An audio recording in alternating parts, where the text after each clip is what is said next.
महावीरांनी जे सांगितलेलं आहे ते एक महान तत्वज्ञान आहे आणि काँग्रेसने त्या तत्वज्ञानातून सर्वोदय नावाचं सूत्र हे स्वीकारलंय, अहिंसा नावाचं सूत्र देखील त्या ठिकाणी स्वीकारलंय। या सर्व संदेशाच्या अनुषंगाने जैन धर्माकडे आपण पाहतो आणि जैन धर्म स्थापन जो झाला हा मनुवाद्यांच्या एकंदरीत जी काही हिंसा होती, खोटारडेपणा होता आणि समाजाची जी उतरंडी होती, चतुर्वर्ण होता, अस्पृश्यता होती, स्त्री पुरुष भेदाभेद जो होता, याच्या विरोधात बंड म्हणजे भगवान महावीरांनी स्थापन केलेला जैन धर्म आहे।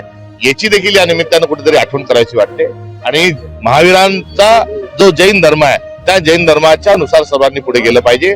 राहता प्राण्यांचा प्रश्न, तर प्राण्यांना जगण्याचा अधिकार जसा आहे तसा माणसांनाही जगण्याचा अधिकार आहे।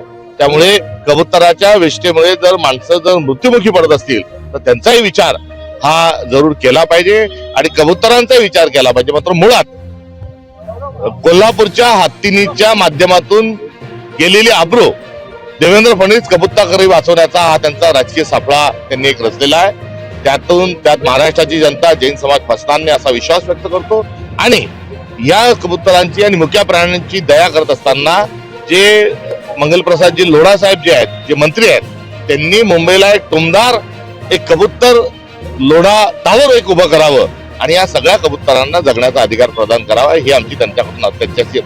मामा पगारे हे काँग्रेसचे गेल्या 50 वर्षांपासूनचे कार्यकर्ते आहेत, वयोवृद्ध आहेत आणि ते डॉक्टरकडे शस्त्रक्रियेच्या अनुषंगाने गेलेले असताना दवाखान्यातून त्यांना बाहेर खेचून आणणे आणि दवाखान्यातून बाहेर खेचून आणल्यानंतर त्यांना दमदाटी करणे, त्यांना जातीवाचक टिप्पणी त्यांच्यावर करणे, जातीवाचक कटाक्ष त्यांच्यावर टाकणे, जातीवाचक उपहास त्यांचा करणे आणि त्यांना जे त्यांच्यासोबत जे कृत्य केलं त्या कृत्याचा अत्यंत संतापजनक आहे आणि भारताच्या संविधानाशी त्याचा थेट संबंध आहे।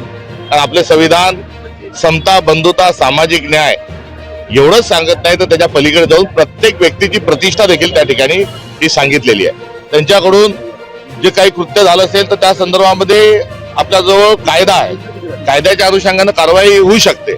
मात्र मारझोड करणे आणि अशा स्वरूपाचं कृत्य करणे हा भाजपचा रोजचा एक व्यवहार कुठेतरी हा झालेला आहे आणि त्याचं कारण असं आहे की त्यांचा संविधानावर विश्वास नाही।